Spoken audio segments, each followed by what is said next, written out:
It's good, boxing world. We working. Monday mail day. Let's go through some questions.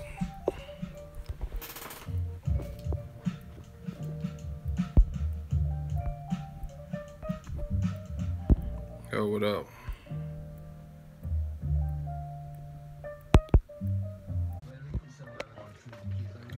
What's good?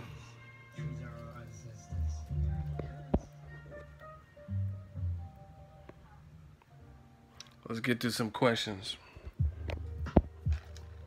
What up? Actually, before I get it started, while YouTube's announcing it, tell me where everybody's from. You know, I represent California, Bay Area, West Side.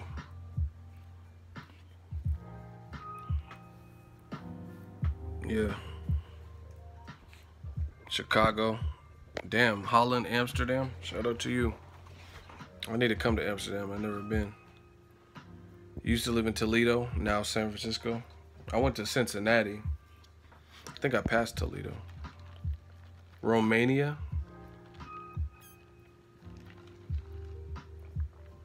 Baltimore, now Miami. Brooklyn, Vegas. Kosovo. Texas. Philly, Brooklyn. Cincinnati. From Queens. Damn, Alabama. Home of Wilder. Holyfield. Bronx.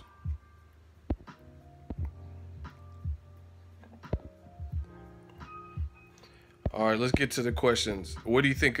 It's going to go fast, so I can only pick them as I see. Question is from LJ Smith III. What do you think of Caleb Plant? That's my dude. I know him. He's always showed me love.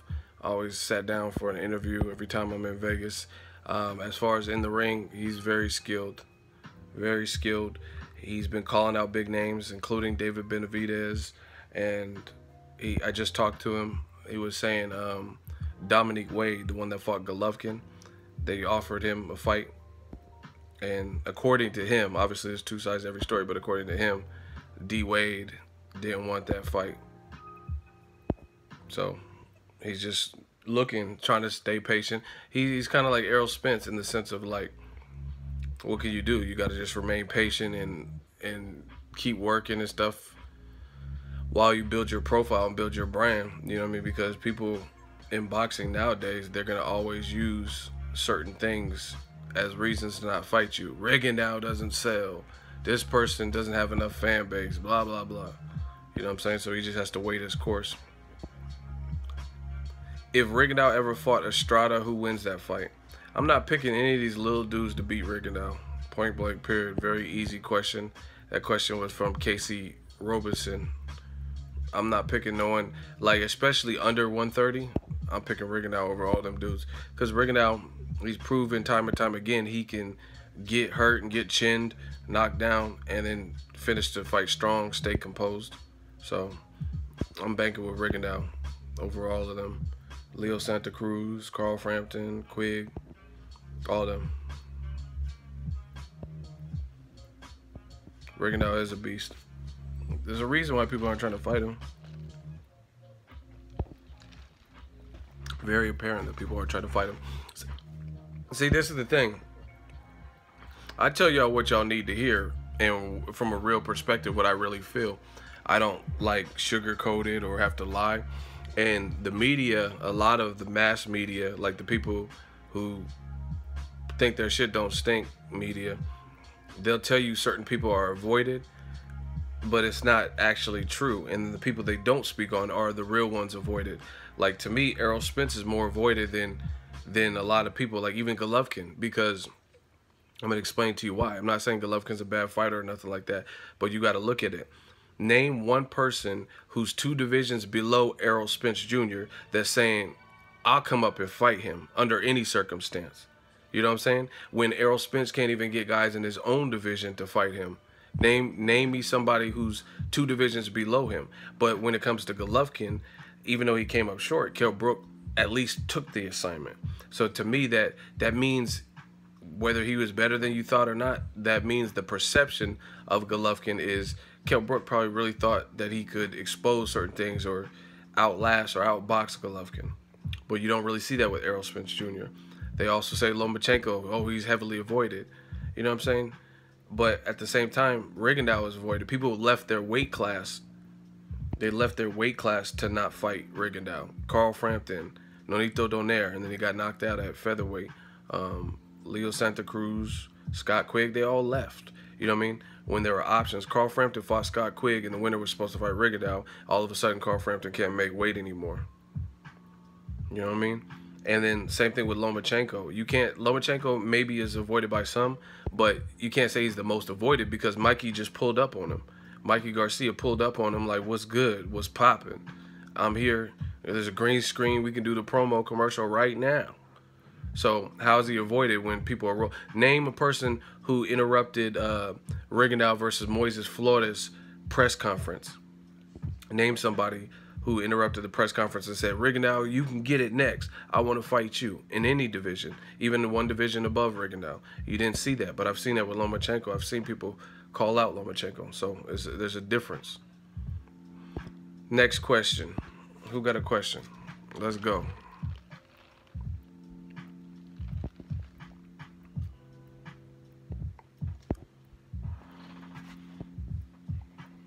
Ego is the best boxing channel, period. Appreciate that, man. You know we just working, man. Have fun with boxing. Enjoy this great 2017 year. Make some money. You know what I mean?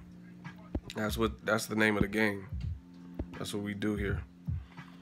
Porter versus Danny Garcia, prediction. That question is from Superman Hopkins. Very good question. Sean Porter, Danny Garcia. Very, very difficult fight. I like Danny Garcia. I know the Porters personally. I just talked to Kenny not too long ago. I'm surprised I didn't run into Kenny Porter or Sean in New York. I never even once seen him when I was covering the Broner Garcia fight. But I would probably lean with the Porters because Porter just has a uncomfortable style. And to me, I think he's proven more at welterweight. You know what I'm saying? He beat Broner for 11 rounds, even though it was at a catch weight. Sean Porter, he had a competitive ass fight with Thurman, and some people even thought he won the fight versus Danny Garcia.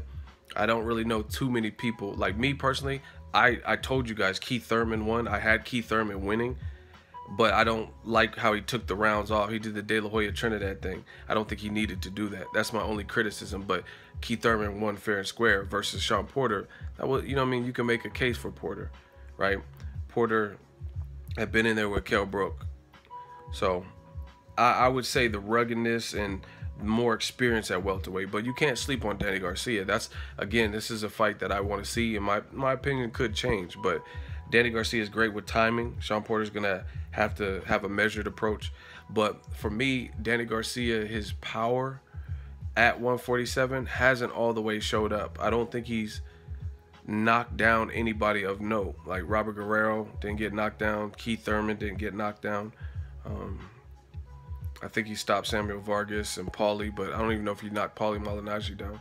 So I would say Sean is more of a proven welterweight at that weight. So I'd probably bank with him. But again, I'm not sleeping on Danny Garcia, and I really enjoy Danny Garcia. Okay, next question is Casey Robinson. Why does everyone want Loma to move up to 40 or 47? He's too small. Came in the pros at 122. I don't know where you're getting at. I've never once heard anybody say they want him to move up to 140 or 147. If he fought Mikey Garcia, that'd be at 35. So I'm not really sure what you're talking about or who this everyone is, allegedly. Other than that, I think people know Lomachenko is good and he's talented, and he's in a division that's not really all that popping. You know what I'm saying? 130 is not really cracking. Miguel Berchelt versus, I was supposed to go to that fight, but Berchelt versus Takashi Miura, that fight was kind of, it was okay. I didn't really see anything. Berchelt looked better versus Francisco Vargas to me. You know what I mean? He didn't show me anything like where I'm like, man, this guy's going to be a champion for 2 years from now. You know what I mean? So the only the fight for me at that division is the Tank Davis fight. That's the only guy that really shows a shot. So that's why people would want to see him move up to 35. Now, Lomachenko definitely has the arrogance. And it's funny because when Lomachenko's arrogant, people don't care. Broner's arrogant, they hate him. Mayweather's arrogant, they hate him. It's funny how that worked. You know what I mean? So, to me, it's Lomachenko has the kind of the same thing as Gennady Golovkin. You know what I'm saying? It's where him and his team, they open their mouth and open those floodgates. So it's really their fault, to be honest. Golovkin's team said we'll fight from 154 to 168. Okay, fight Ward. Oh no, we're not ready to go to 68. Okay, Zordo Ramirez, Gilberto Ramirez is calling you out. Oh, we don't want him either. All right, James DeGale, no. Floyd said Badu Jack, nah. You know what I'm saying? Same thing with Lomachenko. He's the one talking about fighting Terrence Crawford, and he wants to move up and fight Mikey Garcia, Terry Flanagan. So again, they open those floodgates. That's just what it is. You know what I mean? If I'm on here live streaming and I tell y'all I could do a fucking backflip, then somebody's gonna, somewhere at some point, somebody in the comment section gonna be like, do it. If I'm like, man, I can land the cleanest backflip, nobody could do a backflip like me, then someone's gonna say, do the backflip. And that's what it is with a lot of these fighters. The fighters or their teams, they're talking the talk and they're saying Triple G. See, the trending topic said, I think Triple G would break up Badu Jack though. But guess what? It's not about what you think. Who are you? Like, you know what I'm saying? I'm not even trying to roast like that, but who are you? I'm about seeing. I'm about action. I'm about live, direct TV. Anyone can think anything's gonna happen. That don't mean it's gonna happen. So to me, it's not about seeing it. And what happens is you get a lot of fans, and they'll say, this will happen, this will happen, this will happen. But guess what? I'm not a fan. That's what I do for a living. I get paid off this. Tell me when you get paychecks from it. But anyway, to me, it's like fans want to tell you, oh, this is gonna happen, this has happened. That's not a reason to not see the fight because you believe you know what would happen. Ego, Atlanta, fuck with you. Shout out to ATL, man. I've been out there. Atlanta crazy. They got Atlanta. When I went out there, there's this dude. He was a singer and he was selling this mixtape in front of Chick-fil-A. He was like really dancing and singing. He had like a little mini concert with some speakers. I'm like, damn. The Atlanta really knows how to hustle. They got real life hustlers, people who really be pushing their product or whatever. They got some thick women too, but then they also got them Bobby Valentino shits. I don't fuck with never mind. But yeah, they got them Bobby Valentino. But anyway, yeah, like Lomachenko and Triple G, like I said, the thing is, you open the floodgates. If you say you could do something, do it. And it's not about fans saying, oh, that's like, you could pick Canelo or Triple G to win, but don't you still want to see the outcome just to see if you're right? You know what I mean? I'm not going to be like, oh, I think Canelo beats Triple G, so I don't want to see the fight. But that's what some of y'all do in the comment section. That's what some of the fans are doing. They were like, oh, Lomachenko will beat Rigondeaux easy. Okay, let's see it. If it's that easy, because we all know at the end of the day, if Lomachenko knocked out Rigondeaux, who's a decorated amateur and has done things as a pro, then guess what? He'll get more credit than if he were to fight Miguel Mariaga. That's a fact. Jason Sosa, that's a fact. Is there anybody here that would give Lomachenko less credit for beating Rigondeaux, an undefeated fighter, than Jason Sosa, a guy who had 10 amateur fights? Miguel Mariaga, who lost both of his step-ups in a lighter division. So it's not about saying, oh, I think this will happen. It's about show me what will happen. I don't care who wins. If Rigondeaux wins, he wins. If Lomachenko wins, he wins. Very, very simple. Very simple process. And like I always say, is these fighters are in the same niche. This is the same sport. It's not like somebody's in NFL and somebody's in XFL. Some ego before I head out to the boxing gym. Shout out to you. Anna Pussy back. Who is this Anna Pussy? She's in every chat. Is that even a girl? Next question. Let's go. We getting some good questions today. Robert, questions from Fight Nerd. Robert Easter versus Tank. Wow. I really don't know. That's a tough fight because Tank, he's shorter, but he's a bully. He can box. He's a southpaw. I don't know. I just, because it's, for me, I got to see what people look like when they move up, because that move up could be treacherous. You know what I mean? Guys move up and don't look the same. So I'd have to see how, if Tank, the power he's showing at 30, if 5 pounds higher, if it looks the same. And I mean, one thing you could say is Robert Easter, although he's very tall, much taller than Tank, is Robert Easter makes it, I'm not going to say an easier fight for Tank, but he makes it more of a fan-friendly fight. Like, okay, put it this way. Robert Easter likes the inside fight. He negates his height, and he doesn't really use his height great. So that would actually benefit Tank, who is shorter. You know what I mean? As opposed to if Robert Easter actually used his height. He kind of has, I tell you all the time, he don't fight exactly like him, but he reminds me of Paul Williams a bit. A guy who's very tall for his division, doesn't really use his height. Because if he used his height, and he was like, bop, and then just kept him at bay, that would be a difficult fight for Tank. Because he's like, how are you going to get on the inside? You're going to have to use some head movement, athleticism, and stuff like that. Easter does a little bit of both. I mean, I got to see it, because I haven't really seen him fight tall. I watched a lot of his fights. I think he's a very good fighter, but I don't remember where he was just fighting tall, like Klitschko tall, Lennox Lewis tall. That's what, when I think of fight tall, I think of guys like that. You could say it's boring or whatever the fuck you want, but it actually makes sense to use any, in a combat sport, a martial arts, it behooves you to use any strength that you have. If you have speed, use it, but you have to know when to use it. If you have height, that's something that, if you're taller than everyone else in your division, that can be an asset if you use it right. Mike Tyson never had problems, but Mike Tyson is not Tank. Tank is Tank. Mike Tyson was a heavyweight. You know what I mean? They call him Baby Tyson and all that, but they said that with Gamboa. Mike Tyson's different because how he fought. And like, Tank's my dude. You know what I mean? I got his number on my phone right now. But Tyson comes from the old school of training. You know what I mean? Not saying that Calvin and people who train Tank aren't good good trainers, but Tyson was from the original Tyson. He was trained by like Custom Motto, so he comes from old school teachings. That's the thing with a lot of the new age boxers, is like their trainers aren't always old school, because I don't see, a lot of fighters don't. That's why I'm impressed when I see Errol Spence dig to the body, because a lot of people don't do the body shots good. You know what I mean? They don't use a jab. So Tyson's Tyson, and Tyson being from his era, I think his old teachings probably a little bit different. So Siege said peekaboo style too works well with shorter fighters. That's another thing. Tyson perfected that. He used that very well. Tank can scrap for sure. Danny Garcia versus Sean Porter. Is it going to happen? That question's from Chad Perez. I believe it will. I believe they're setting up another eliminator. The Porters are always game. You know what I mean? People in their division, they don't really duck fades from what I've seen. I mean, who?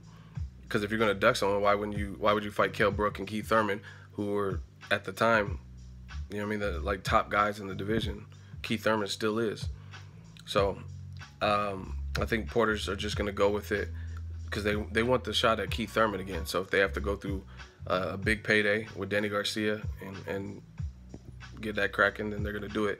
But first, I believe he's fighting Thomas Delorme on the prelims for the Mayweather card. But, I mean, I really think Porter will end up probably stopping Delorme. That's just me. I mean, Terrence Crawford stopped him at 140. What's he going to do to Porter? He can box. He has speed. He's with Mayweather Promotions stuff. But I don't know. I don't really know what Delorme's driving Ubers or something, or Lyft or some shit, from what I heard. So I'm not trying to roast. That's an actual fact. They said he was like driving Ubers and shit. He might have picked me up when I went to Las Vegas. I don't really remember. But the reason I'm bringing that up is because if you're driving Uber X's and shit, that means you haven't had fights. Because, I mean, what do you think Danny Garcia is driving Ubers in Philly? Like, yo, hop in. Like, no, he's not. Because he's fought recently and he has activity.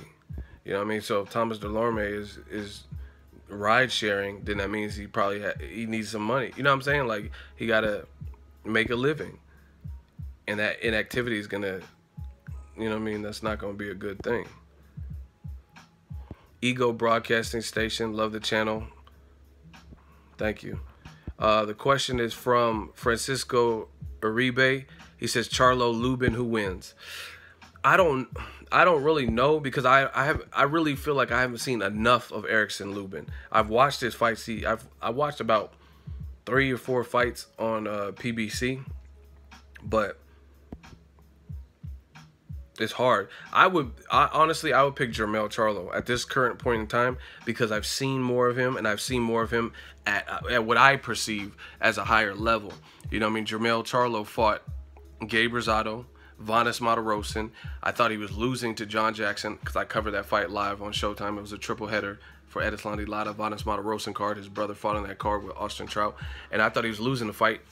Turned it all around. Charles Hatley, I covered that fight too. I was at that fight. That was on Berto Porter. I was in New York for that.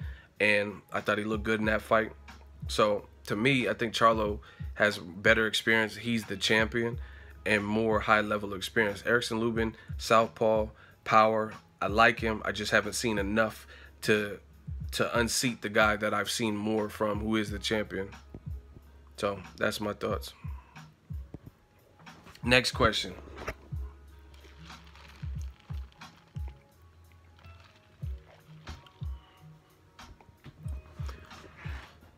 Man, y'all typing quick. Make sure y'all get the likes up. We need triple digits for sure. We switching up the Monday Mail Day affair this week. We only have 51 likes, 163 people in the chat. We got to get them likes up. More likes, the longer I typically go. That's just what it is.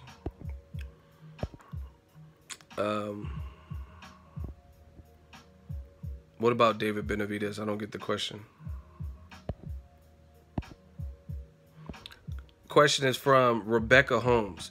Gerald Big Baby Miller or Dillian White? I think Big Baby, like Chisora. Yeah, I would lean towards Big Baby Miller. He's a big dude. And the thing I like, I was at his last fight, covered that. That was on Bruno Garcia. You guys know that. But the thing I like about Big Baby is he actually, him and Dillian White have something else in common. Big Baby was a kickboxer, and Dillian White was in mixed martial arts. And then they both, like, defected and came over to boxing. So they have that in common. But Big Baby's big, you know what I'm saying? I was right next to the dude and interviewed him and everything. He's legit 6'4", and he's like husky, like big. And beyond that, he throws a lot. He's almost like an active guy, like a volume puncher. He probably throws more punches than most heavyweights. He has some power, so I'll give a slight edge to him. Dillian White has some good pro level experience. Fighting Dillian White, Derek Chisora. Some people thought he lost Derek Chisora. I don't really remember. I think I had Derek Chisora winning, but I remember it happened December 10th. See, I got a good memory. It happened December 10th, and I was in Omaha covering Terrence Crawford's fight that same day, and I watched it from my hotel room before I went out to the Crawford fight. So I don't really remember, because I was like trying to pack and shit, but I did watch the whole fight, and I think I had Derek Chisora winning.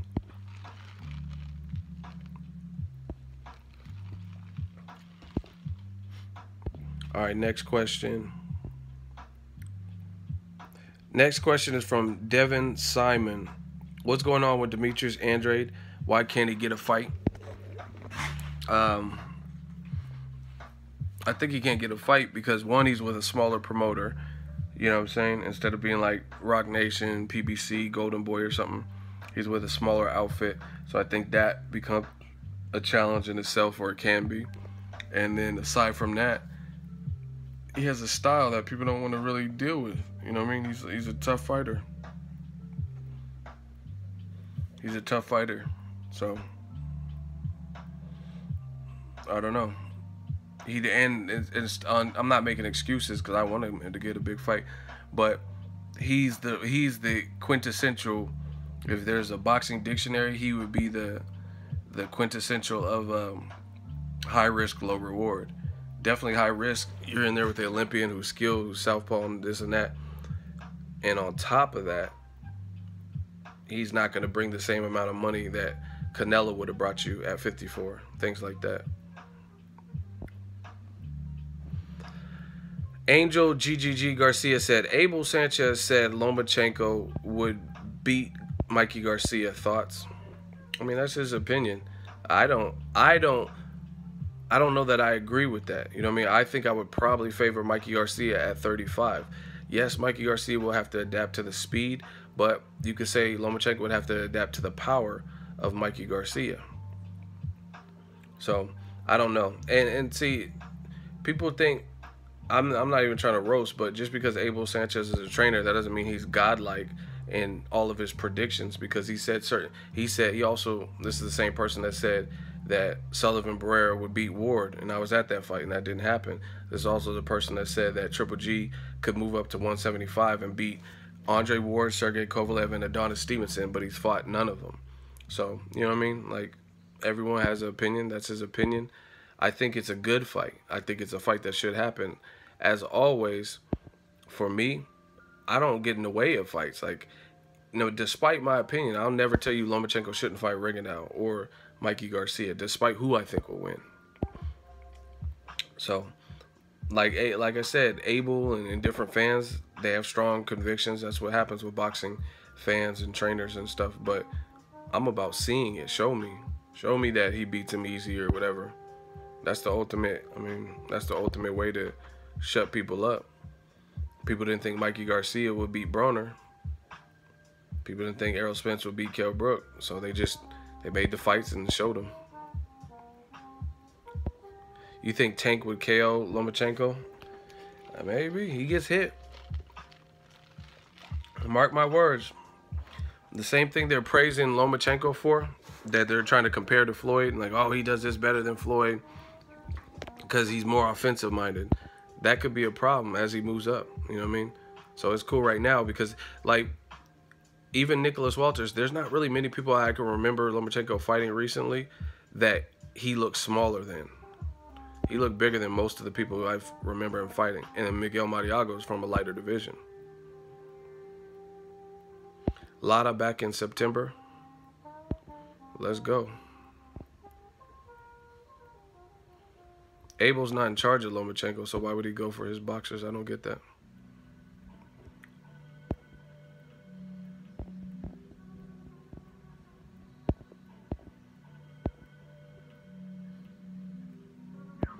Khan said he's coming back to train in mid-August. I don't think he's here now. He's in Dubai.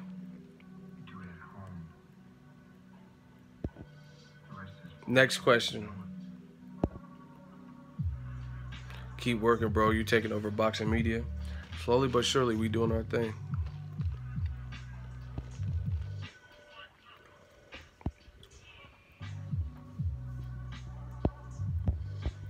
All right, the question is from The Truth Hurts. Why can't Edeslandi Lara get fights? Same thing with Demetrius Andrade. It's just like, who wants to fight? You know what I mean? A fight that you know is going to be difficult. He's not. Guys like Lara, especially more so than Demetrius Andrade, they're not going to give you anything. They don't care if the crowd's booing. They don't care if you didn't like their performance.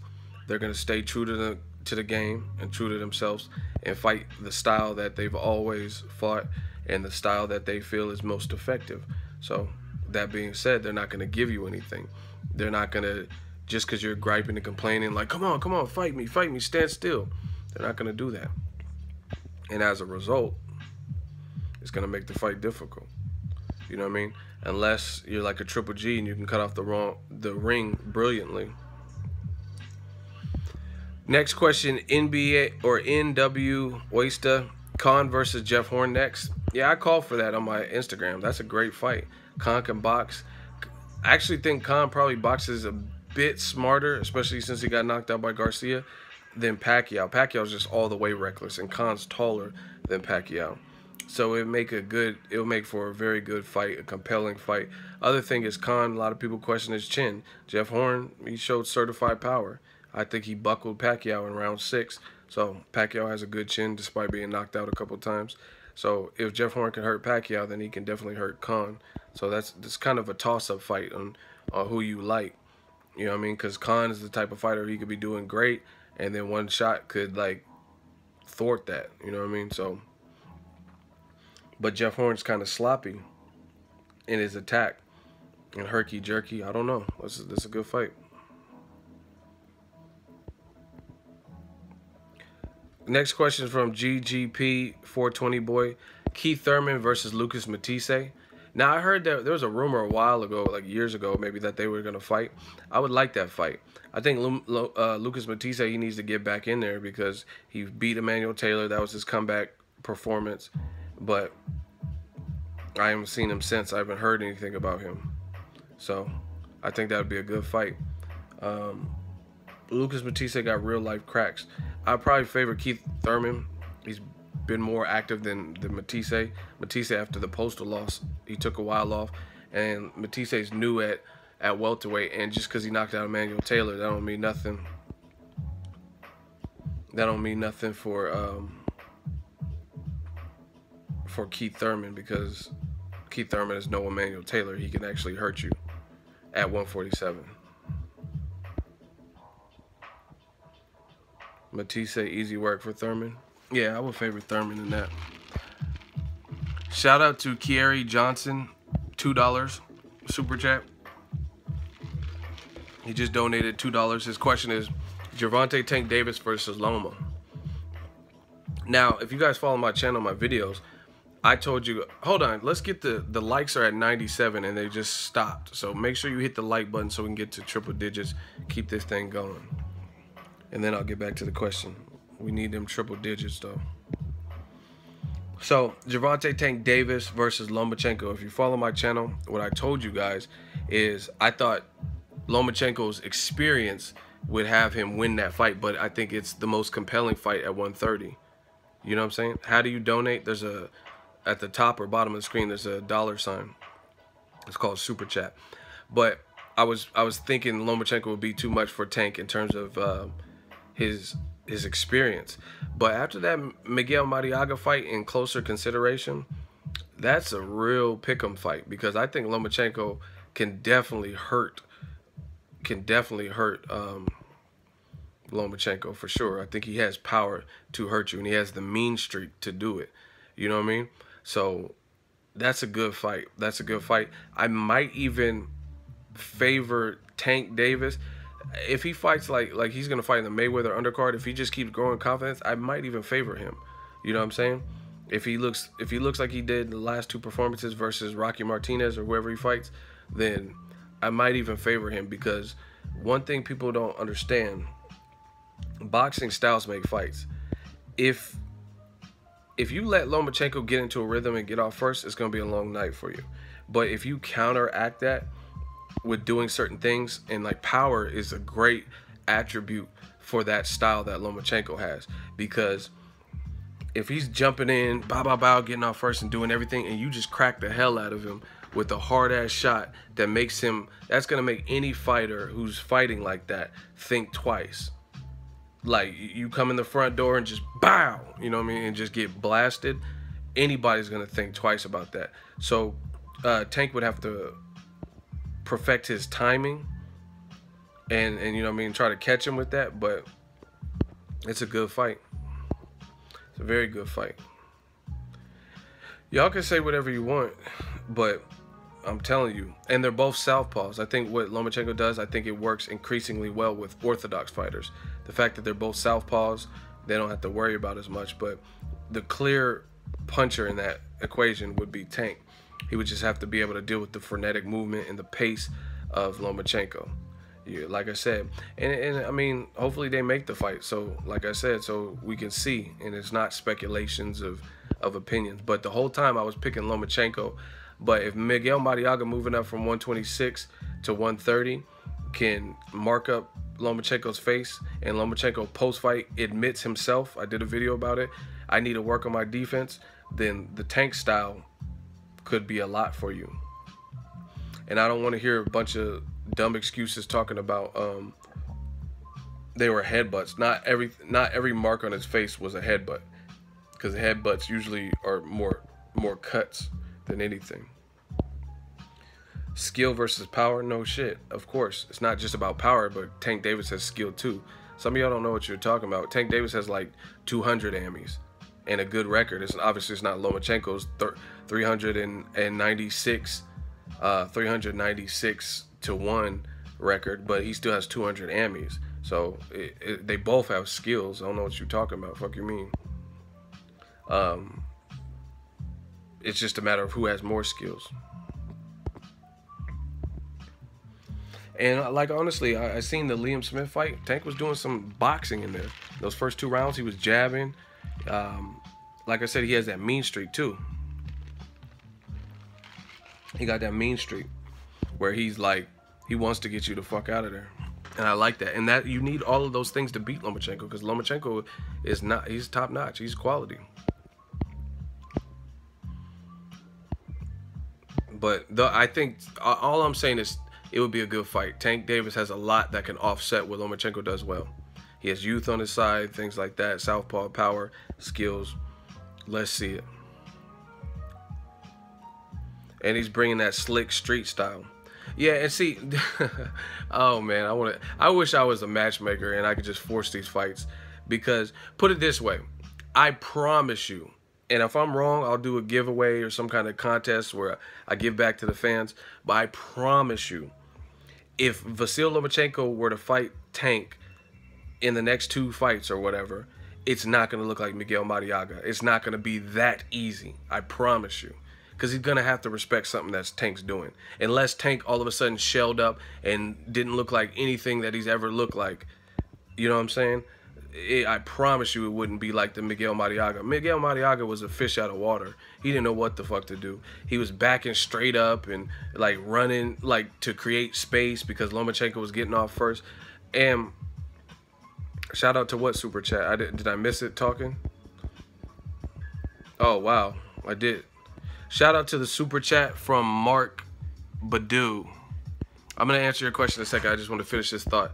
I totally missed the super chat. You guys got, if you guys see that super chat, there'll be the colored chats. Then just let me know, because I don't want to not acknowledge somebody's question or their statement when they're donating. But back to the Tank situation. It's just the other thing. Lomachenko is susceptible to the body. I've seen it. Jason Sosa hurt him. You guys got to watch boxing, but people the shit gets overshadowed because Jason Sosa didn't do much else versus Lomachenko, and Lomachenko bullied him and did his thing and stopped him. So people overlook those certain things, but Sosa caught him to the body, and I know it woke him up and got his attention. Tank's a good body puncher, things like that. So all I'm saying is a good fight, and it won't look like Miguel Mariaga. Tank is a certified 130er. He had trouble making weight in his last fight, so obviously he probably has to come down in weight and shit like that. So it's not a 126 pounder, and he doesn't have a 126 pound power. And that's just what it is. And Lomachenko will have to respect what he's doing.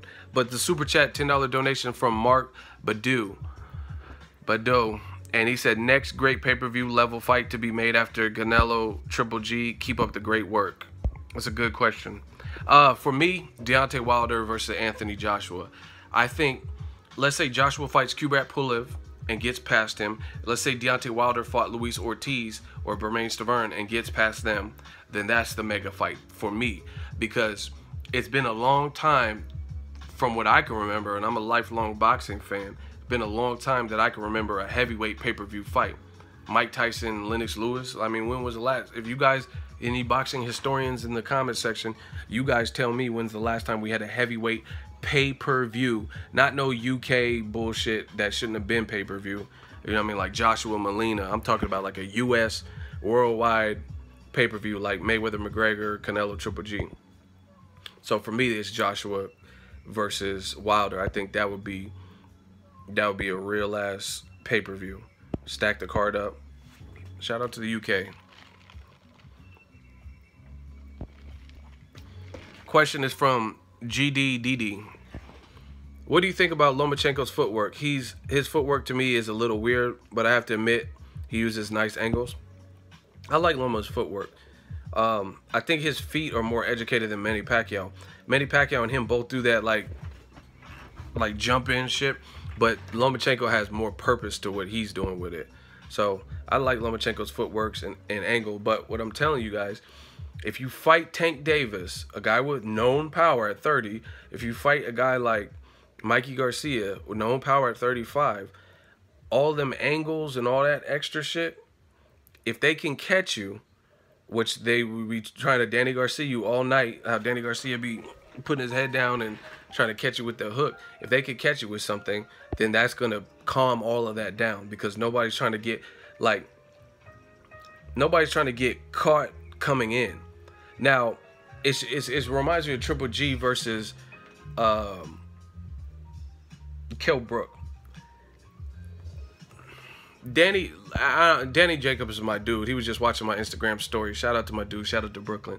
But I think Danny Jacobs being able to see the Kell Brook fight helped Danny Jacobs, because it was that moment where in the Kell Brook fight, you seen a welterweight move up 2 divisions and make a guy who was looking like a monster look a little bit more human. You know what I'm saying? And I think that's what it is with all fighters. Fighters look at these fights like, okay, Miguel Mariaga was touching him. You know what I'm saying? So I think it's a matter of time before it takes the right approach that people get to see. Like, for example, Nicholas Walters, using his power and all that, he fought a dumb fight versus Lomachenko. He did exactly what Mariaga and Jason Sosa basically did. Let Lomachenko get his speed up to 60 miles per hour. Then he takes it to 75 miles per hour, then 90. And then before you know it, he's 100 miles per hour. You're not going to catch him. You're not going to be able to get him out of his zone. You know what I mean?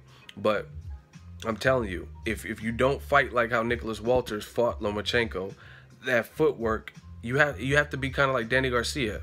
Danny Garcia was much slower than Amir Khan, and he was able to, I have a highlight that I made on Instagram. I'll have to try to find it. Danny Garcia, 10 times slower than Amir Khan. He was trying to hook Amir Khan for the longest, and he was missing, sometimes by inches. But what he was doing was he was trying to time him, and he couldn't get it right in the first 2 rounds. By the third, boom, he timed it. So that's what you have to do. You have to be willing to walk through fire with Lomachenko. And I don't think, and it's easier than Golovkin, to be honest. I'm not saying Lomachenko's an easy fight, but Golovkin, if you get him in his zone is fucking you up and is hurting you. You know what I mean? Lomachenko's just like breaking you down. I'm not saying the punches feel great, but he doesn't have the same powers like a Golovkin or Jamal Charlo in his division. He's doing, like, especially early, he does that. Someone just said it. He does those pity-pat punches and keeps his hands busy and shit like that. But while he's doing that, start bombing on him with hard fucking shots. You know what I mean? Try to get your timing. Even if he's doing that stuff, try to land that and narrow down your timing. And I think that'll be very effective. Walters looked like he didn't even want to be there. And I'm not making excuses. Fair play to Lomachenko. Walters looked like he could have gave a fuck. He's like, hey man, give me my money. I want my diamonds. Like, he didn't look like he was really tripping. You can't do that because Lomachenko's tripping, so he's not gonna. If you're not tripping, then you getting fucked up. But I think it's a matter of time before someone sees that. It's funny because people always talk about blueprint. I think bottom line is they keep comparing Lomachenko to Mayweather. I think there's more of a blueprint to beat Lomachenko than there has been for Mayweather, because everything they say about Mayweather blueprint, it changes. You say, oh, speed beats him, and then you put Pacquiao in there, and Pacquiao looks like dog shit. He looks worse than he has. You know what I'm saying? You put him in there with Zab Judah, and then after a couple rounds, Floyd figures him out. You know what I mean? Oh, he struggles with guys with footwork. Pacquiao's footwork didn't do enough to get the victory. Oh, he struggles with black fighters. You put him in there with Shane Mosley, and after the second round, Floyd wins every round. Oh, you put him in there with a counterpuncher. You put him in there with Marquez, and he figures it out. Oh, it's a southpaw. He tore Robert Guerrero out the frame. Oh, it's youth and size. Canelo, he tore him out the frame. Dog walked him. So, to me, I think there's more of a blueprint to beat Lomachenko. I'm not saying he's not good, because I know a lot of you guys like to bend and twist my word and, oh, you're hating. You're a hater, man. You're hating on Loma. I'm not hating on him. I'm just telling you what I see. And I could do one of two things. I could either tell you the truth, tell the truth, tell the truth, or I could lie to you. And I'm not really about that. There's no reason for me to lie. You know what I'm saying? That's what a lot of the people in the media already do. You know what I mean? And Rigondeaux, I'll probably make a video about this. New media style, tell the truth. Lomachenko, his fight with Mariaga, the seats look empty. Rigondeaux just posted a picture. Go to his Instagram, go to his Twitter. He posted a picture of somebody, maybe his friend or somebody in the seats, a fan. And the Lomachenko Mariaga, the seats look very empty. You know what I mean? But let it be a PBC event. Let it be Premier Boxing Champions with empty seats. And it'll actually make headlines on websites and people who make videos about it. Oh yeah, Broner Garcia had empty seats, or Ward Kovalev had empty seats, because they don't like Ward. They don't like PBC. So that's what they tell you. They tell you all the negatives. They broadcast your failures and they don't talk about your successes. So shout out to the boy Rigondeaux, El Chacal, who exposed that. And he even said hashtag fake boxing reporters won't tell you this, or something like that in the caption. You know what I mean?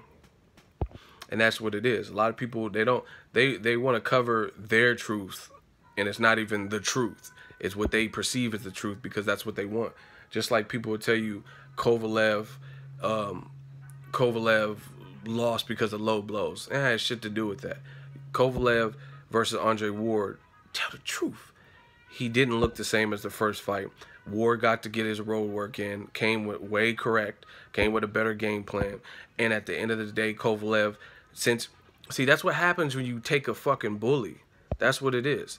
You take a bully and he starts getting bullied, he don't know what to do. And I even seen snippets of that in the first fight. But I think the first fight, Ward Kovalev, would have been a lot different if the knockdown never occurred, because that threw Ward off, and Ward was now faced with the dilemma and the deficit against a very good fighter. You know what I'm saying? Y'all can say all that son of low blow. How's that lawsuit with Kovalev going? Are they going to overturn it and change it to a no contest? Thought so. So, you know what I mean? When it's all written, the history books aren't going to say, oh, Tony Weeks in the box rec is going to be like an L, which is what y'all take on the daily ever since January. I told y'all, tell the truth. Tell the truth. You know what I'm saying? As boxing fans, we got to stop making these pitiful excuses. You know what I mean? It sucks to see this level of sportsmanship. You know what I mean? When people can't take L's, it always has to be some hoax or some conspiracy why they got a fucking L. Like, no, you talked a lot of shit. You were making meme after meme when you should have been training, game planning, and then you came up short. That's the reality of it. You were on HBO 24/7. Kovalev was like, I will destroy Andre Ward boxing career.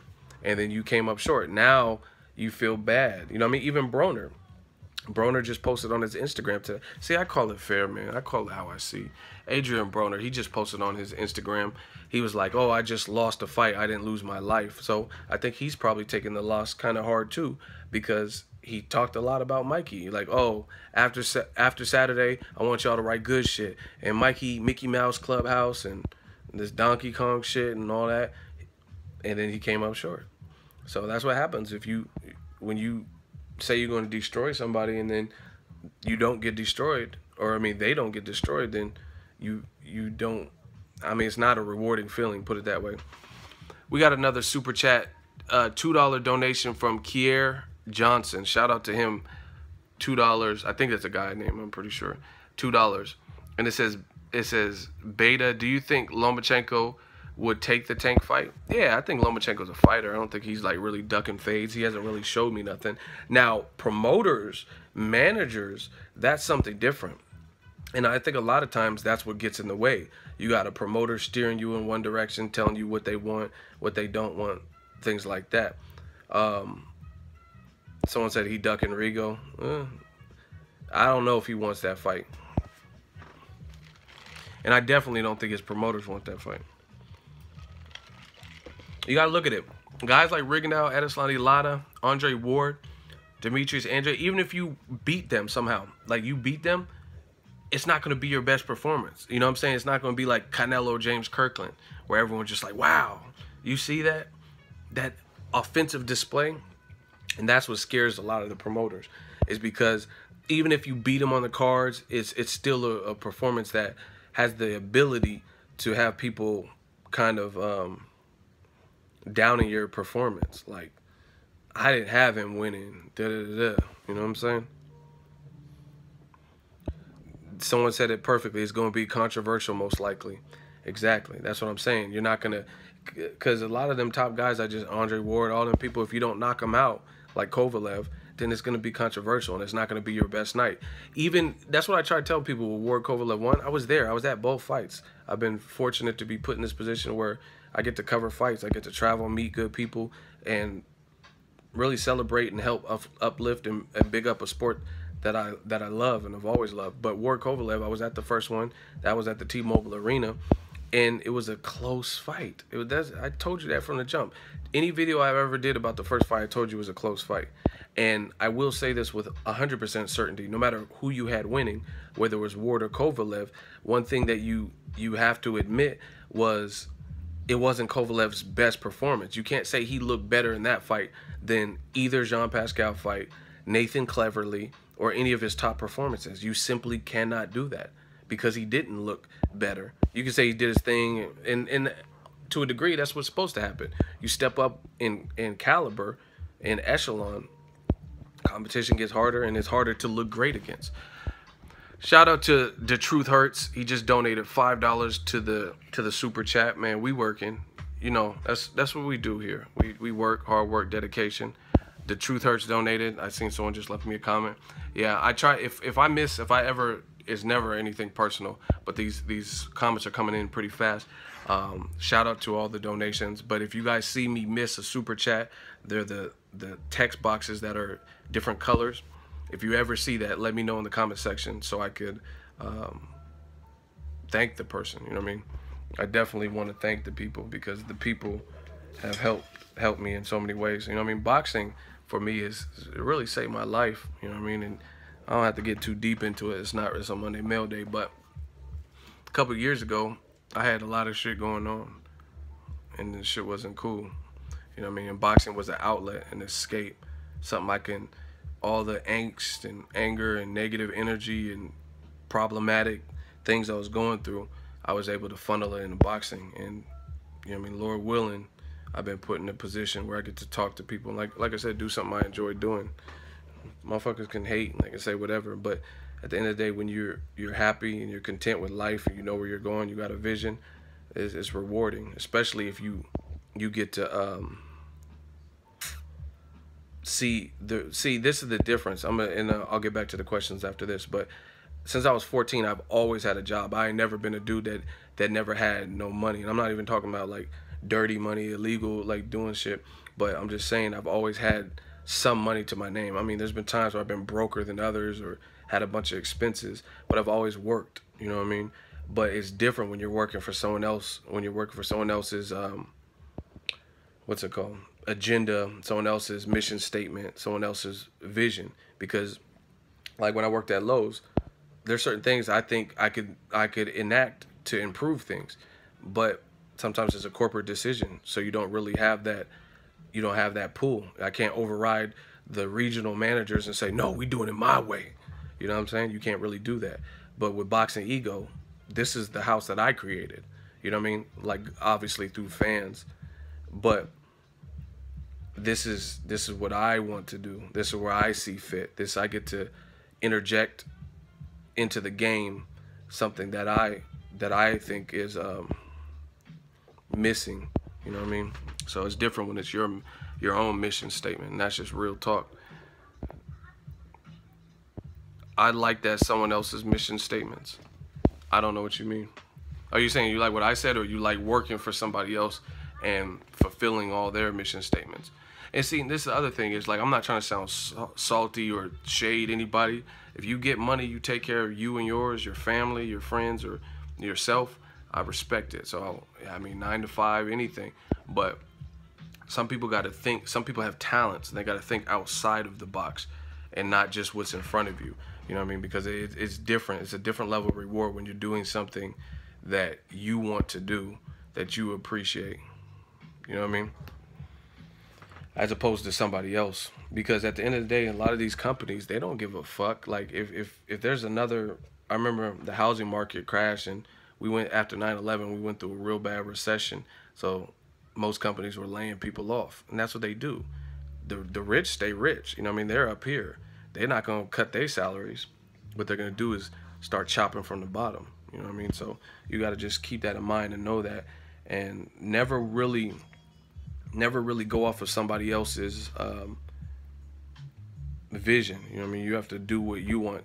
Like I had a friend, he was a great baseball player. He played baseball all of his life, but it's what his dad wanted him to do. He wanted to be an artist. You know what I'm saying? So it was like he did all this stuff, was about to get a scholarship to play baseball, and he ended up pissing his dad off because he didn't even want to take it. So you just always have to keep that in mind. Anyway, more questions. Let's go. Who's Jose? Oh, he said, fuck ego. Fuck you too. Bad boy killers, you're blocked. There's always a motherfucker hating. You know what I'm saying? Like, fuck you, man, ego. You're doing what you want to do. Like, I didn't say nothing bad about anybody, but it always has to be that one stupid in the comment section.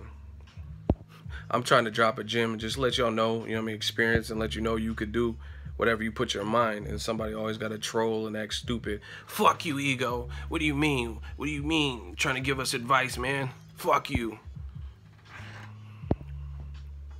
Fucking retarded. That's what I try telling y'all, man. I make money on the internet, but I'm not an internet dude. Like that's just not how I'm raised. I don't handle issues through the internet. I just get my money and I'll be up. Like people be sending me videos and people dissing me and this, and like I don't get into all that because I'm not an internet person like that, where I just watch every video, and it's just, all that shit is toxic to a degree. We out here getting money. We out here trying to like elevate and do something productive. Motherfucker, fuck you, man. I gotta clock in 30 minutes. Fuck you. You working for YouTube. That should be weak. Your motivation to me? Well, you guys are motivation to me. Like I said, I've been in some bad spots in life, bad decision making, all types of stuff. So luckily boxing was a good outlet to get. And see, this is the thing. That's why people don't understand it. I'm gonna tell you the secret to my success, at least from my experience. A lot of people will never understand this because a lot of people aren't going to tell you and go as far as what I do. Like I always try to help people in any way I can. People, I get comment, my Instagram's almost as big as my YouTube. People hit me up all the time like, man, hey, do you got this? I try to, I can't reach everybody, but I definitely try to give people advice and help out when I can.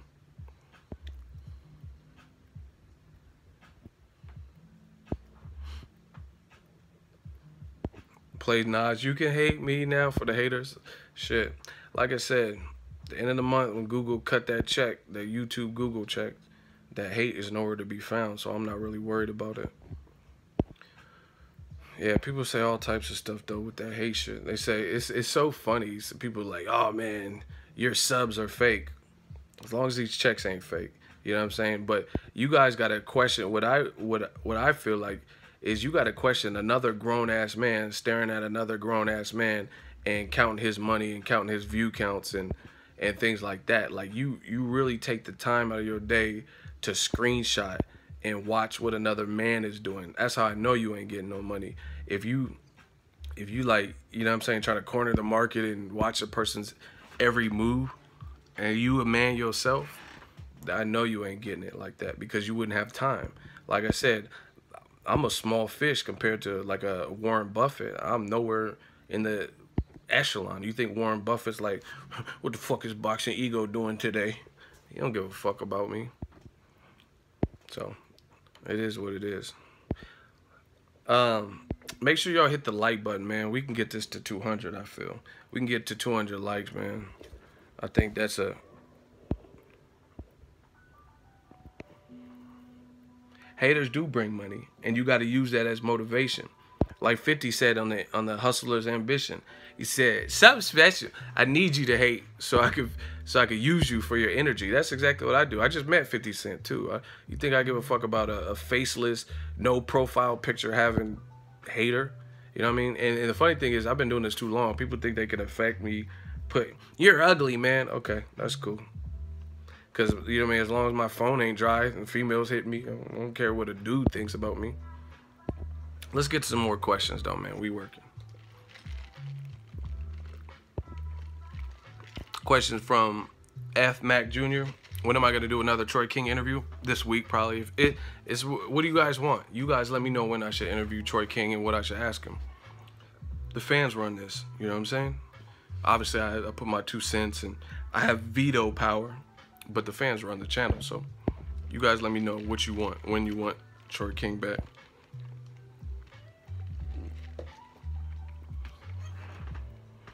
Interview some other boxers? Who? Who you want me to interview?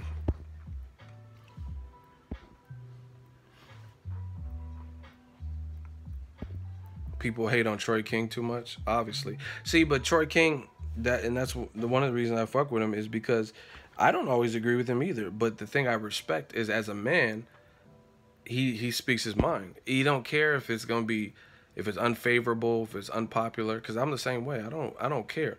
If I see something in Lomachenko's performance that is worthy, I don't care if all the Lomachenko groupies and fans, if they're angry about me, if Paulie Malignaggi's sparring with Conor McGregor and I agree with Paulie. I don't care if all the Conor fans in the world, if Ireland itself comes and hates on my videos. That doesn't matter to me because I'm a person of conviction, and so it doesn't really matter what people say. So whether you love him or hate him, that's the good thing about Troy is he'll speak his mind and he'll do it freely. So for me, like, if people always say like, oh, but aren't you worried, like, I'm not going to use anyone's name, but there's a big channel and we were talking at one of the media days and they were asking me, oh, but do you ever wonder about not being able to get interviews with somebody because you said something? I'm like, no, I don't run my life in fear. You know what I mean? Like, fearful of not being able to get an interview. You know what I mean? If someone's mad, I'm a grown man. If someone's mad and they didn't like something I said, we can talk. Let me holler at me. You know what I'm saying? But I always talk with respect, despite who I think will win the fight or whatever. So I'm not worried about that. I don't live my life in fear of what someone's gonna say, especially when I know what I'm doing is pure. I feel like I could go anywhere because my heart is pure. I know what I'm doing. I'm not out there just talking shit like, oh yeah, this little bitch, fucking faggot, motherfucking Phil Florent Phil. I'm not doing that. I'm just giving my insight on the game. No different than Paulie Malignaggi.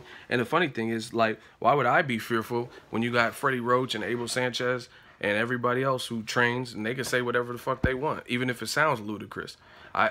You know how many Freddie Roach interviews that I've seen the headlines to, and I'm like, what the fuck? Like, where did this Freddie Roach talking about African American and a Filipino won't sell? You think I'm not gonna say my piece? You know what I'm saying? How you gonna say African American and a Filipino won't sell when the highest record for any fight in boxing history is an African American and a Filipino? And that's what I told y'all in January. It's not gonna be a good year for y'all because that's what a lot of y'all do.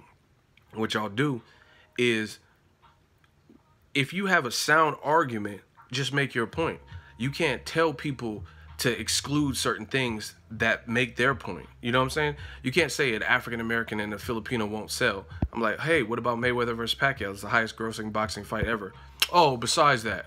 There ain't no fucking besides that. There is no besides that. Is that the highest grossing fight ever? Yes. That's what fans always want to do. Like, oh, Canelo's never knocked anyone out. What about James Kirkland? Oh, besides that. No, you can't do it. You can't besides that. There's no besides. This is not like a recipe where you could substitute sugar for Truvia or Sweet and Low or some shit. There ain't no substitutes. If it's a fact, it's a fact. And that's just what it is. And people always do that in boxing. I see it all the time. You know what I mean? They want to live a whole bunch of what ifs. Like Amir Khan, he was beating Danny Garcia's ass, but who cares about the what if shit? He lost. He got knocked out. But Manny Pacquiao in the fourth fight with Marquez, he was beating up on Marquez. He was about to stop him. Truvia is actually, there's a Truvia too. Look it up because I use it. Truvia. There's Truvia and Stevia. So you don't have to correct me if you don't know. But anyway, oh, Marquez, he was losing to Pacquiao. Who cares? He slept Pacquiao. You know what I'm saying? Like, people always want to omit. If you have a good point, then you don't have to exclude anything. Like, oh no, besides that. Like, there ain't no besides that. And then some people just outright lie in this boxing game to make their point.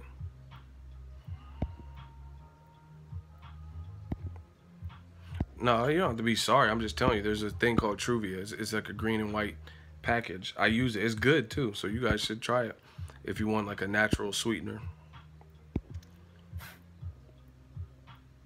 Yeah, Truvia doesn't have the aftertaste. See, y'all already up on it.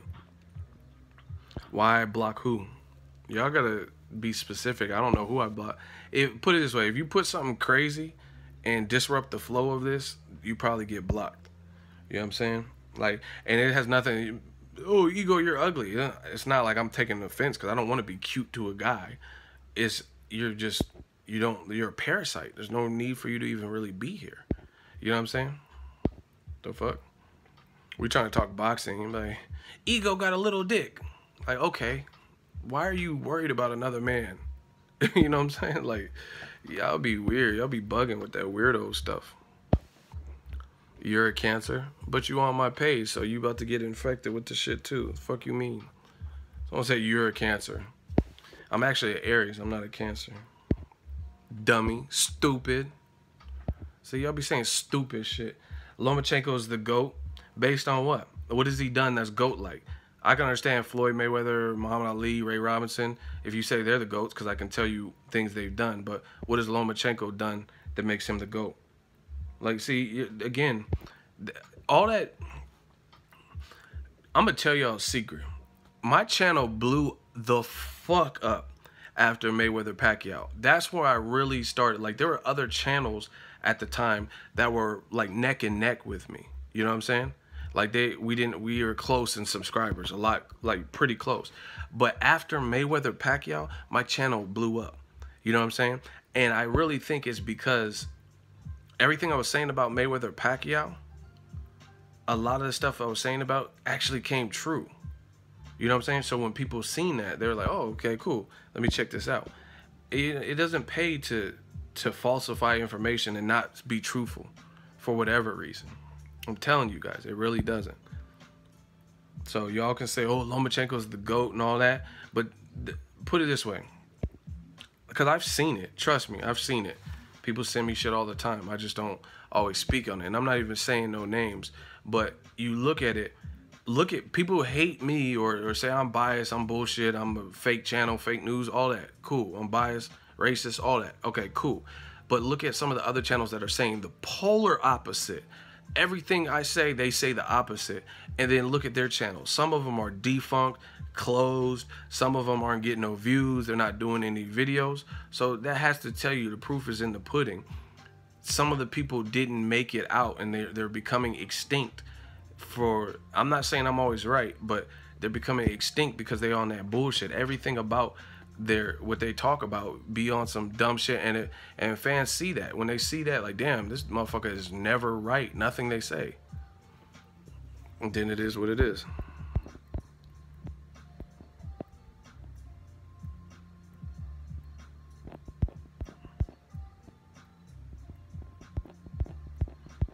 Damn, y'all put hella comments. Shout out to Austin, Texas.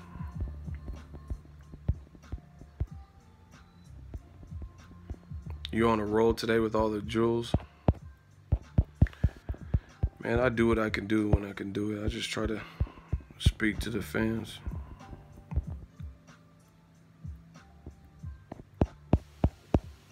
Damn, y'all got some good ideas.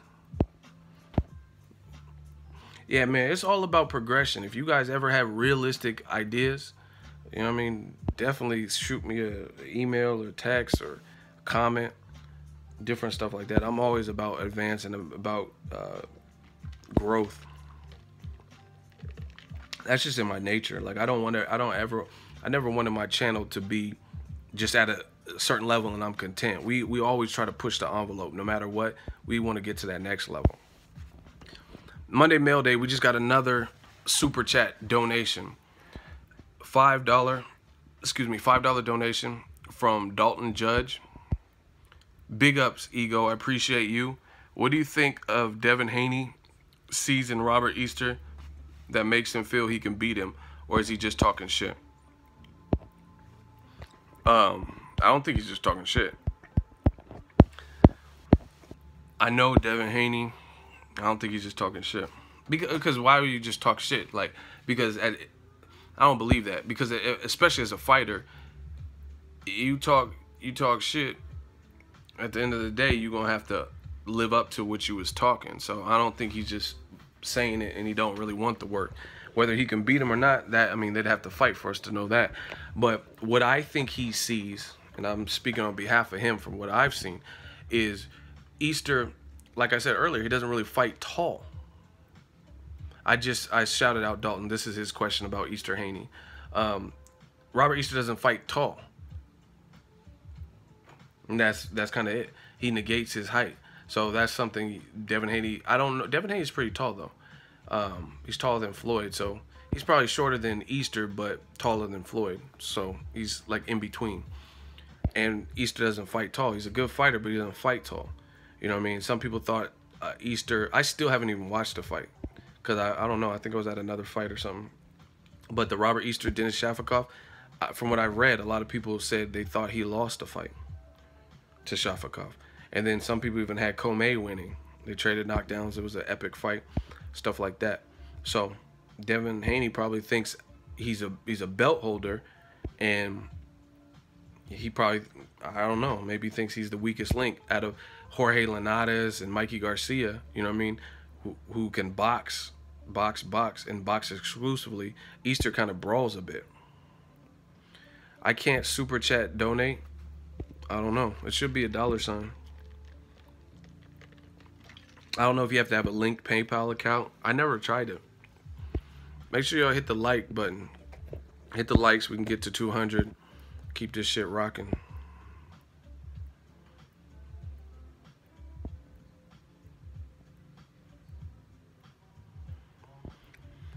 Superman Hopkins says, how long you think ESPN will cover for Lomachenko not fighting Salido? Forever. I mean, ESPN, they showed a clear agenda.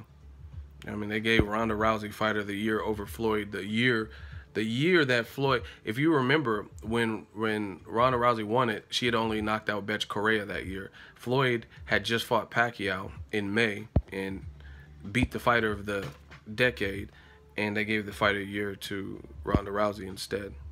So I don't really be taking ESPN seriously like that. Yeah, they got some intel. Dan Rafael and shit, he get intel because he works for a big network. Put it this way, I'm not even trying to roast. If Dan Rafael wasn't connected to ESPN and he was a YouTuber, do you think he would be getting the plug? Honestly. Or do you think it's his affiliation with a big known sports box, a sports entity? Like I said, if he was an independent YouTuber, it probably wouldn't. But he's connected to ESPN. Of course, he's going to get the scoop on shit. Lomachenko pound for pound #1. That's what's up. Based on what? Like that, it's very easy. I told y'all in January, tell the truth. Very easy to rebuttal that.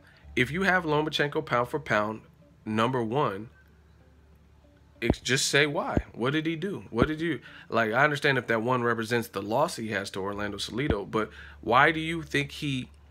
Why do you think he's #1 pound for pound? Because you can't. How do you rate someone pound for pound based on the forecast? When you're not God, you're not psychic. So how do you know how Lomachenko is going to look 2 fights from now? You know what I'm saying? So it doesn't make sense. So based on 8, 9 fights, 10 fights, whatever he has, how is he pound for pound? #1. That's very simple. And people see. I'm gonna tell y'all how to win at this game. The tell the truth game. Most of the people, they do drive-bys. They'll be like, Floyd Mayweather 49-1, and that's it. That's all the comment says. Floyd Mayweather 49-1. That's it. No explanation, no details, no. It's just Floyd Mayweather 49-1 and an Irish flag or a lucky charm or 4-leaf clover. The magically delicious lad. You know what I mean? That's it. That's how you know when someone's full of shit, because you wouldn't just do that. Like, if you're in court and they're like, why are you innocent? And you be like, hey, because I was at work, I punched in, blah, blah, blah. You're not going to be like, wasn't there. And that's it. You know what I mean? 49-1. That's that kid shit y'all be doing.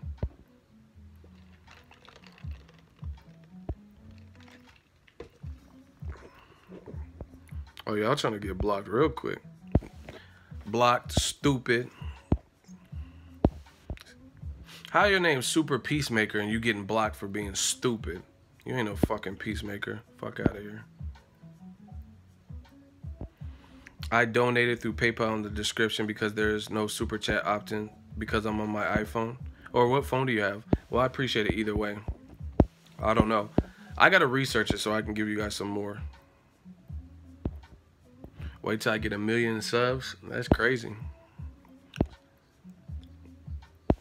Pound for pound, easily Ward. And like, put it this way, unless you have some kind of bias, I haven't heard anyone intelligently explain how a guy who won the Super Six and has moved up and fought a champion that was respected. Lomachenko moved up and fought a champion in Rocky Martinez, but I thought Rocky Martinez had lost his fight before that to Orlando Salido. You know what I mean? Kovalev, there was no fight that was in question since he became a champion. Bernard Hopkins, he was destroying him in the first and the 12th. He destroyed Jean Pascal, stopped him, cleverly stopped him. The Blake Caparella, Ishmael Salak. So he didn't really have any, even the Isaac Chilemba, he didn't look great, but he clearly won. You know what I'm saying? Rocky Martinez, I thought he lost a couple of his fights. Salido, Juan Carlos Burgos, I thought he lost that, and they said it was a draw. You know what I'm saying? Mikey Garcia had already knocked him out. So it's like, how do you put a guy who won the Super Six, beat Sullivan Barrera, who's later captured some great wins with Shabransky, and Joe Smith Jr. stopped his momentum and broke his jaw? How do you put it? How do you put him behind? How do you put Ward behind Lomachenko? Next question is from the Fight Nerd. Hey Ego, I used to watch Robert Easter shadowbox in my buddy's basement, and hearing you talk about him is cool. Quick question. Where can we email you to suggest ideas or work with you? That was a super chat donation, $10 from the Fight Nerd. My email is in my description box. So that's my email. Shout out to the $10 donation. Yeah, that's where you can email me. Instagram, but I be getting like, I have over 100 Instagram inbox messages a day, so I might miss that. I mean, I get a lot in my email too, but email, it'll show up as a subject, and I don't know, Instagram, they put it in like a holding cell if I've never had a message from you, so I don't know. The easiest way is probably email. Ego be putting that mean on him. I don't even know what that means. I think Badu Jack might fight Nathan Cleverly, which is, you know what I mean, introduction fight to the thing. Hey, we almost at 200 200 likes. Let's get the likes up, man. If you're new to the stream, hit that like button. Next question, also. How was Badu Jack washed in his last fight in January? I thought he beat James DeGale and he knocked his teeth out. You don't know shit about boxing. You've made that very clear to us all.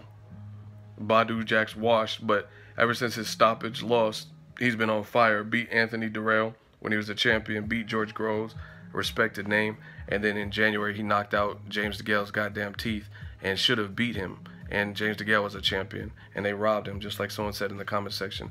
So again, you don't know shit about boxing. Where's Roger Mayweather when you need him? Someone said Badu Jack is washed. Shout out to my dude Badu Jack. He's a real one. There's only a certain, I mean, I can't say that, but from what I've met, there's certain real ones in the game. Badu Jack is one of them. He always shows love. Very, you know what I mean, quiet, but keeps to himself, but he's a cool dude. He's a good dude.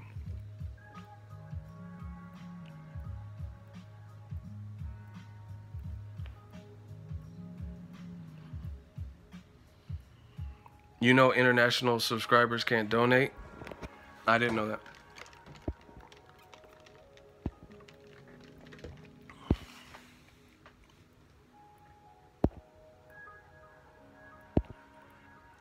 Who's no glitching versus Badu Jack? I don't even no glitching. Who is he in the Matrix? What does that even mean? You can't class DeGale as a legit contender.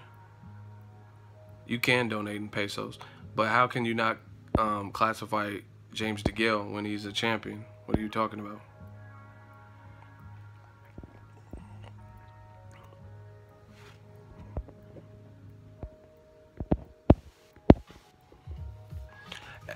So, I got a question, or I need a favor from Ego's Army.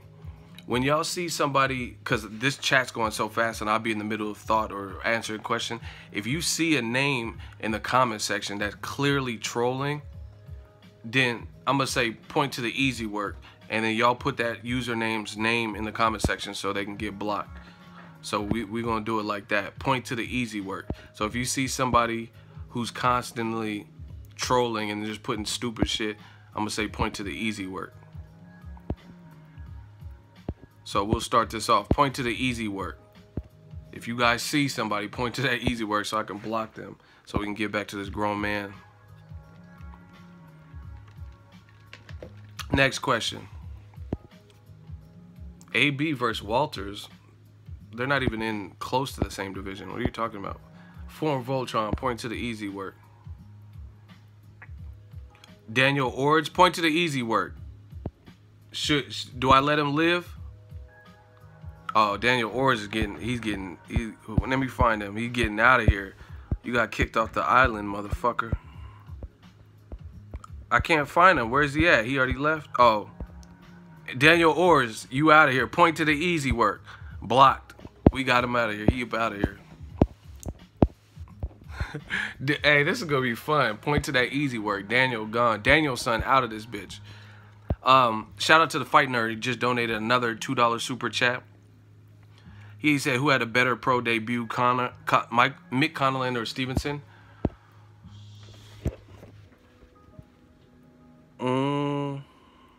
That's a tough one. I think Mick Connellan's was more. I would say him for the whole event. You know what I'm saying? Because he had like Conor McGregor walk him out. I was out there in New York, and he had like a St. Patrick's Day. It was a St. Patty's Day weekend. So yeah, I'm gonna say Mick Connellan, and I think Shakur, if I'm not mistaken. I was covering Berto Porter that same night in New York, and that fight was at the StubHub, but I think his fight ended on like a technicality, like a cut or something.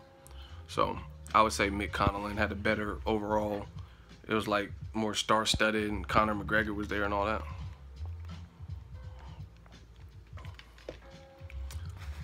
All right, I'm gonna answer 3 more questions and I'm out of here. I gave you over an hour on the Monday mail day. 3 more questions and we out. Question from Beats on Bang. Very good question. Danny Swift Garcia versus Mikey Garcia. Garcia squared is what I like to call it. Garcia versus Garcia. Hell of a fight. Hell of a fight. I would love that fight. I might give a... I want to say I give a subtle edge to Danny Garcia, and some people are going to be like, what? It's because of the size. I think he's had more time to acclimate. So if they fought at 47, I would probably give a very slight edge, but because Mikey Garcia, his power didn't look as crazy versus Broner. So I don't know if Danny got a beard. Danny got a good-ass beard. So, and Danny, see, the other thing is Danny doesn't, even in his worst performances, like you say Peterson or Mauricio Herrera, even the Herrera fight, Herrera had a great jab. I thought Herrera beat him. But Danny Garcia still lets his hands go. You know what I mean? And the people that are giving him the most trouble are fast, athletic guys. And I don't really consider Mikey Garcia to be fast or athletic. Like, you know what I mean? Like athletic movers and shit like that. So Mikey Garcia is right there in front of you. You know what I mean? Danny Garcia's with the timing. That's a great fight. I mean, it could go either way, but at 47, I would give a slight edge to Danny Garcia, timing and stuff like that. He also took Keith Thurman's best shots. And that was, he only has minimal fights at welterweight. So I think the way Broner never seemed really, really badly hurt at 40, I would say 147, Danny Garcia would be able to take his punch. And he wouldn't just sit there like Broner and not let his hands go. That's kind of a Broner thing. I don't know how Mike. Honestly, I love Mikey Garcia. I don't know how he's gonna do at 147 though. Keith Thurman, Errol Spence, them guys might be a little bit too big because, especially too quick. You know what I mean? He just got to 140 for Broner. Mikey has oh my god power, but he didn't hurt Broner like badly. He really didn't hurt. Someone said Danny Garcia is too slow, but Mikey Garcia is slow too. So what are you talking about? So it'd be really a chess match. Someone says, shout out to Clarissa Shields. Yeah, shout out to her. She won 2 titles, WBC and IBF, if I'm not mistaken. She looked good, dominated an undefeated Nikki Adler, and tore her ass out the frame. Made it look like some easy work. So I respect that. Last question is a super chat. It's from the Fight Nerd. Again, $5 channel donation. I appreciate it. We just going to keep working. And he said, just giving the donation for the people who can't overseas. You're an inspiration for me to make a channel. Never stop doing this. Wow. So that wasn't even a question, but big ups to that. I'll get one question since that was just like a big up. Somebody put a question. I kind of like Monday Mail Day Live. This is just kind of fun. Samuel Fuller says, ego strokes the cat. Point to the easy work. Should I let him live or does he get blocked? Or timeout? You guys let me know. Blocked or timeout. Point to the easy work. Samuel Fuller. Y'all let me know his fate. Haha, ego, I love you guys. Block. Timeout. Timeout. Okay. Point to the easy work. It's about a tie. Someone said block. I was going to put him in timeout. Y'all really want me to point to the easy work? Y'all really want me to block him or just timeout? Shout out to Fight Nerd, another $2 donation. He said easy work. Man, it's neck and neck. Point to the easy work. Timeout or Sammy getting his ass blocked. All right, I'm going to put him in timeout. It was about neck and neck. He almost got blocked. I said point to that easy. Bye, Samuel. Bye, Samuel. Oh, shit, I blocked him on X. Whoops. I accidentally blocked him. I was just going to put him in timeout, but y'all told me to point to the easy work. I got confused. I hit the wrong button. So now Samuel's out of here. I'm Samuel L. Jackson, motherfucker. It's too late. He's blocked. I blocked him. You said point to the easy work. I hit the wrong button. Ego, you big bro, dog. Yeah, man. This is how we going to do it from now on. Anytime I'm live streaming, I'm going to say point to the easy work. And y'all let me know they fate. Because we getting them out of here. You don't want to talk boxing. You want to talk little Mickey Mouse Clubhouse bullshit. Get the fuck out. All right, one more question and I'm out. Make it a good one, man. Ego, the block king. I'm Sergi Baca. You getting blocked. Because you gotta understand. When you have a page that's pretty popping and you've been doing this for a while, your patience runs thin. I'm trying to talk boxing, y'all. Oh, you're ugly, man. Take the glasses off. Your mother's a whore. Like, you know what I'm saying? I don't have time for all that. So you got to get blocked. You know what I mean? That's just what it is. Last question is from Kyle Nixon. Errol Spence Jr. versus Keith Thurman. Great fight. That's a great fight that I want to see. I'm rocking with Errol Spence Jr. I just hope it gets made. The reason I would pick him is because this body attack, Keith Thurman doesn't like it to the body.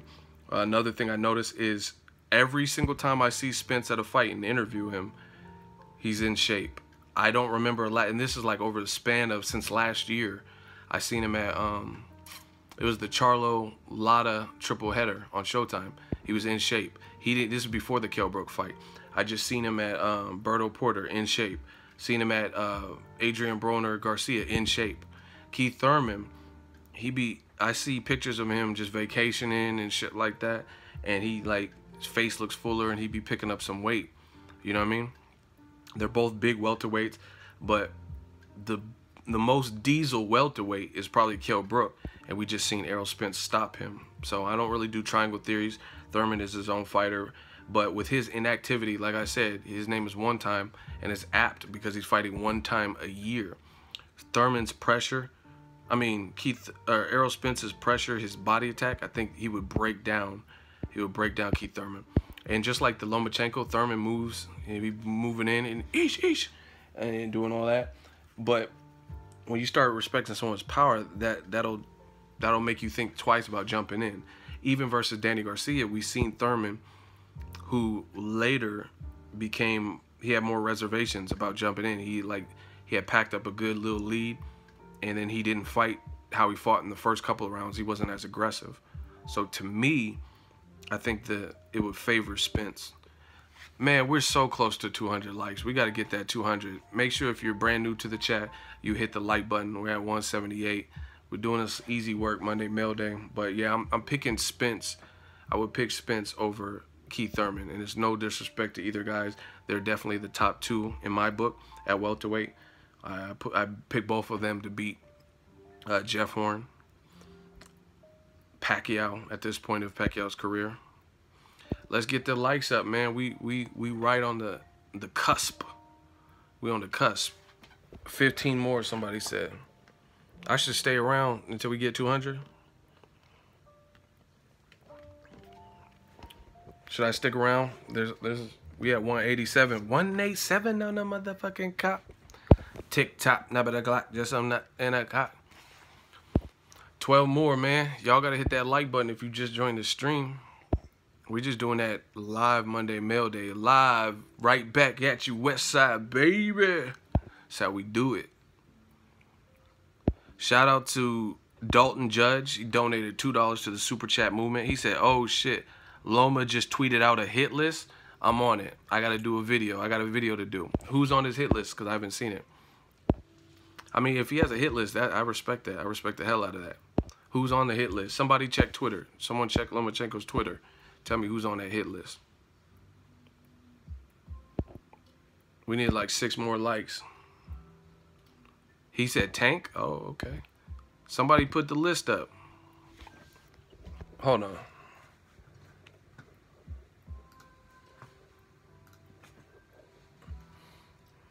Keep the stream going. Y'all got to get the likes up, man. We ain't even at 200.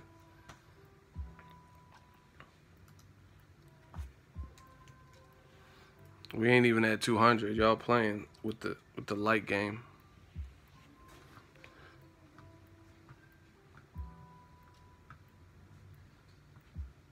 I don't see no Lomachenko hit list. I'm on his page right now. What are y'all talking about?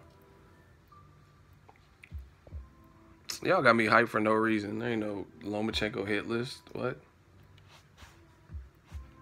Where's this hit list supposed to be at?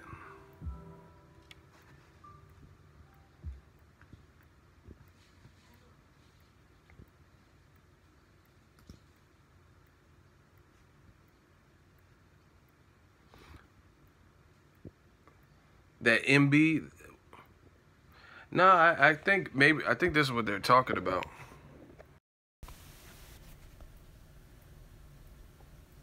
That's it? Who's MB? Miguel Berchelt? Who's JC? Jesus Cuellar? Who the fuck is that? GD? I don't know who that is. GR could be Guillermo Rigondeaux. Tevin Farmer, TF. Gervonta Davis. Oh, I guess. But why did he put it in code? That's kind of silly. Why would he put it in a cryptic-ass code? Orlando Salido? That's dumb, though. Why did he put it in a code? Why can't he just say Miguel Berchelt? Gary Russell, I guess. GR? I don't know. Why is Mikey Garcia last, though? I'm not a fan of that, though. I don't like that, like, cryptic shit. Why didn't you just say it? That doesn't make sense to me. But this is his verified page. Yeah. And see, the other thing I'm not really a fan of is why didn't you say this on ESPN? That's a better platform. They asked you. They said, what's next? Asked you what you wanted to do. And you didn't really say nothing. You just said, oh, it's anybody. I'll fight whoever. It's been real, man. Very fun Monday mail day. We got to a lot of questions. We had to point to the easy work and block some motherfuckers, but we got through this one. Now he's done, and I do not want to see Miguel Berchelt versus. I'm sick of the similar styles he's fighting in his last couple of fights. I know Berchelt's a champion, but if anything, he should have fought Berchelt instead of Miguel Mariaga so we can get past that. That would have been a unification. Monday Mail Day. Miguel Berchelt is nice. He's alright. He didn't sleep Takashi Miura. Berchelt, and he's an inexperienced champion. He fought Takashi Miura, who I think might have been coming off of a loss. Definitely got stopped by Francisco Vargas, a guy he beat.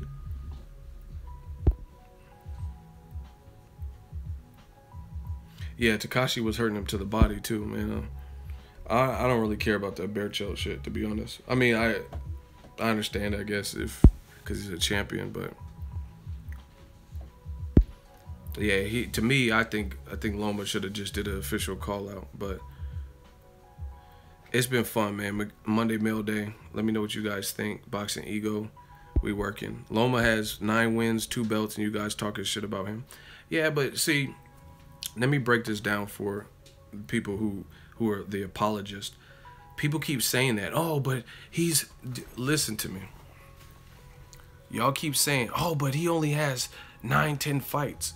That's his choice. That's his career path, because he has nearly 400 amateur fights. So you're making it like this is a guy who came in with no amateur background with 10 or 11 fights like Jason Sosa, and then he captured this in 10 fights. That's not what happened. This is not like Anthony Yard or whoever, a guy with limited amateur experience who just captivated the world and beat the names he beat. He came into the game experienced and well-trained. It's just like I keep using work references because I've worked my life. I had jobs where somebody, at Lowe's, if somebody worked at Home Depot and they worked at Osh in similar job fields, and then they got hired at Lowe's, a lot of times they would transition very well because the work is very similar. You know what I mean? So people acting like, oh, but Loma only has 10 fights. He only has 10 fights because he had 400 as an amateur, damn near. And then before he came into the pros, he fought in some other, boxing thing where I believe you get paid. So it's not, people are making it sound like he's a guy who's like fresh off the block. I mean, he's a guy. That's why you look at Lomachenko's age. A lot of people don't know this. Lomachenko is older than Adrian Broner. Broner's a 4-time weight division champion, and Lomachenko's older than him. You know what I mean? Lomachenko and Terrence Crawford are about the same age, but Terrence Crawford has like 30-something fights and an amateur background where he beat guys like Mikey Garcia. You know what I'm saying? So I'm not trying to hear, oh, Loma has 9, 10 fights, and you expect Terrence Crawford is the same age with like 30-something fights.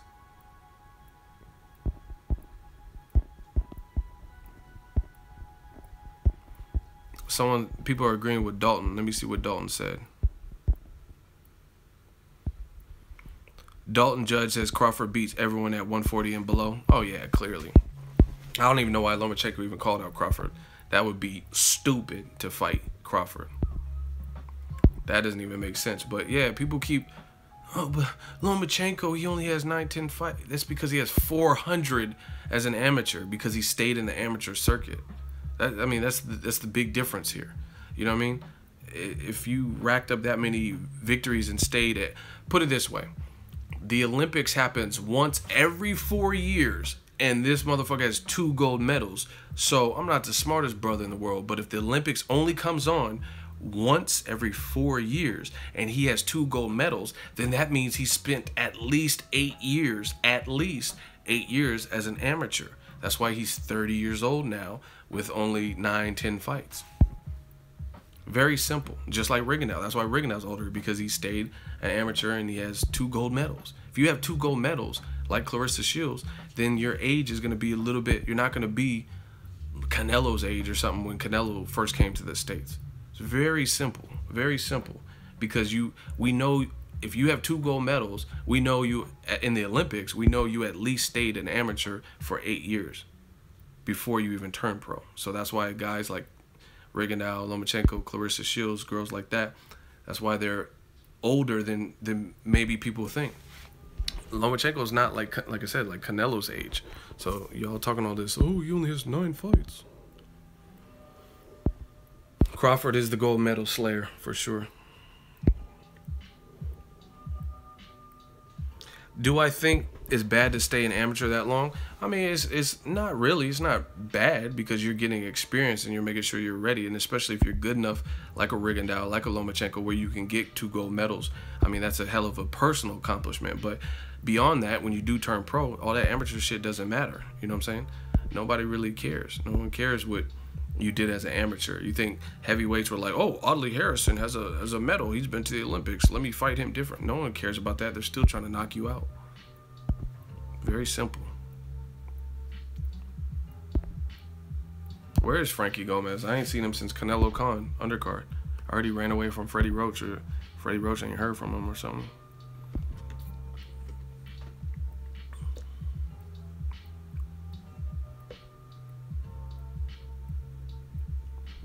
Ego could only be 5 years, no disrespect. What do you mean by that?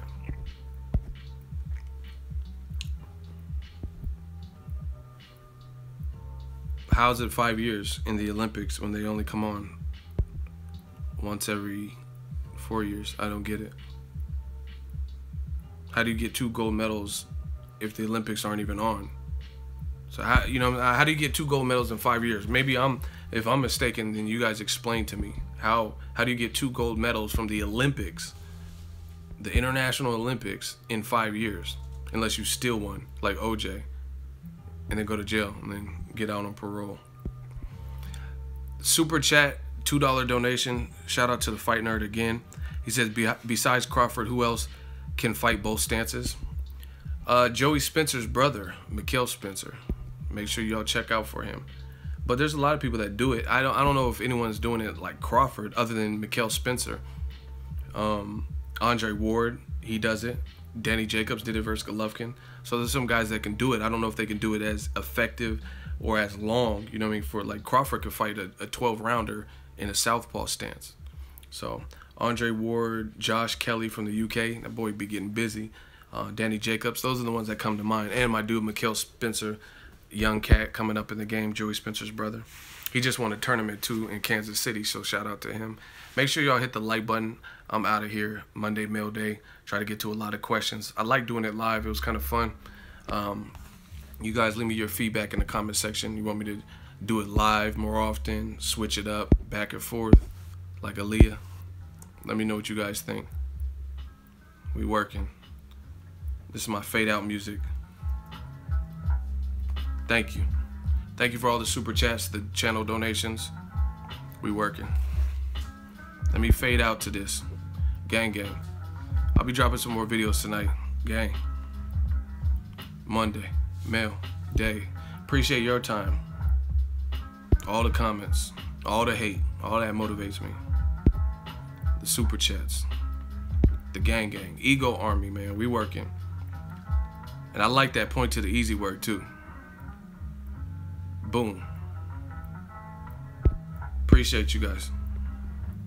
Later.